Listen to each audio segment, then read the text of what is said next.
The eviction moratorium that was instituted during the pandemic era has just been overturned by the United States Supreme Court and could see about 750,000 households get evicted from their homes before the end of this year. This eviction ban allowed renters to remain in their homes regardless of their inability to pay rent, and it was imposed as a way to help out families who were going through financial issues as a result of the lockdown, to, at the very least, make sure they had a roof over their heads as they tried to navigate other financial concerns.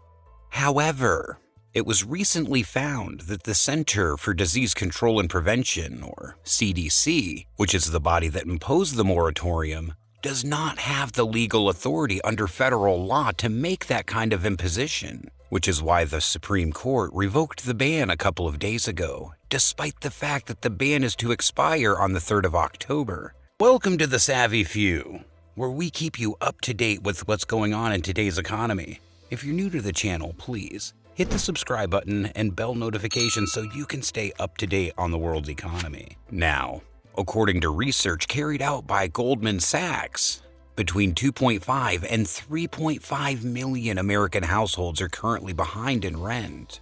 So even though about 750,000 would most probably be evicted before the end of the year, it looks like a lot more would have been forced to leave their homes by the end of the year. That is, unless Congress, the body that actually has the legal authority to impose an eviction moratorium, rescinds the Supreme Court's decision. An alternative step is for the Emergency Rental Assistance, or ERA, to be distributed more quickly than it currently is. Congress actually already approved the distribution of ERA. $47 billion has been approved for rental assistance. However, both state and local governments have been going about the disbursements rather slowly. According to estimates released by the Treasury Department, only about 11% of the approved amount for ERA has been dispersed as of yet. While most of these governments haven't actually said much about why there's such a delay, it's obvious that insufficient infrastructure and an enormous demand for the relief are impeding its swift distribution. However, while a lot of families in the United States are facing this grim possibility of being out of a home sooner than they expected, families in megacities like Los Angeles and New York are exempt to certain extents because the eviction ban covering them is state-instituted. That said, while the eviction moratorium could have been considered a blessing or even a lifeline for the renters, landlords, especially mom-and-pop ones, are telling a totally different story. For one, Goldman's research turned up the fact that landlords all over the United States are owed as much as $17 billion in rent as a result of this moratorium. And in spite of the fact that most renters haven't paid anything in rent in about a year, and as a result, there is no income coming to the landlords from their property. Maintenance costs for houses and other costs like insurance and taxes continue to mount.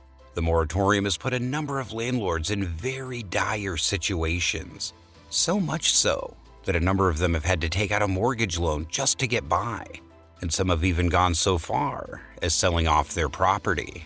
As a result, a number of states have put measures in place to protect both landlords and renters in some way. For instance, in New Jersey, the eviction ban covers, for the rest of the year, households that earn below 80% of the area's median income. But for households that earn at least 80%, but not as much as 120% of the AMI, the ban ended in August.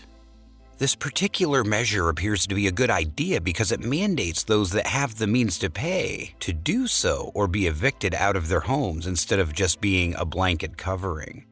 However, the situation is still quite dire for landlords, especially considering that a lot of tenants have gotten quite comfortable and even outrightly obstinate, going as far as refusing or deciding not to apply for rental relief.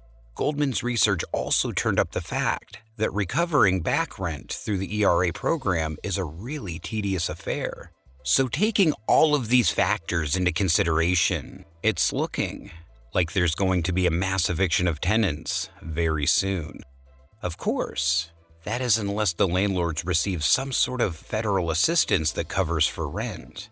But not only are landlords likely to evict delinquent tenants really soon, they're also really likely to hike up rental costs considerably in the absence of new legislation that prevents this.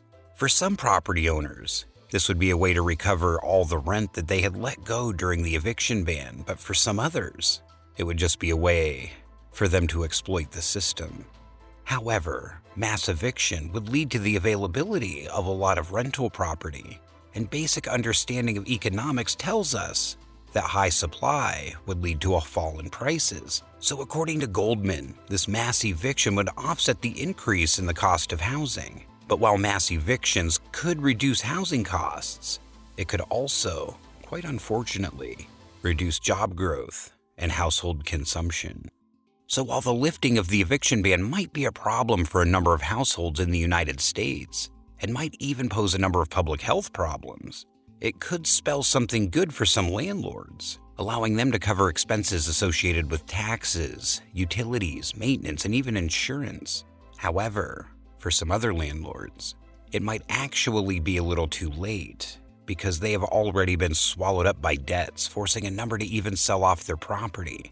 And even for those who still have their property, the effect of not having received rent for about a year might actually never really go away. In addition to all of that, evicting tenants might not be as easy as having the ban lifted, considering that it is a legal affair and a lot of landlords would be looking to let go of their tenants during this period. Courts, which are already backlogged, might not be able to process all of the new filings quickly enough. Whether or not this spells something good for the thousands of households in the US that are up for risk of eviction is up for discussion. Thank you for watching.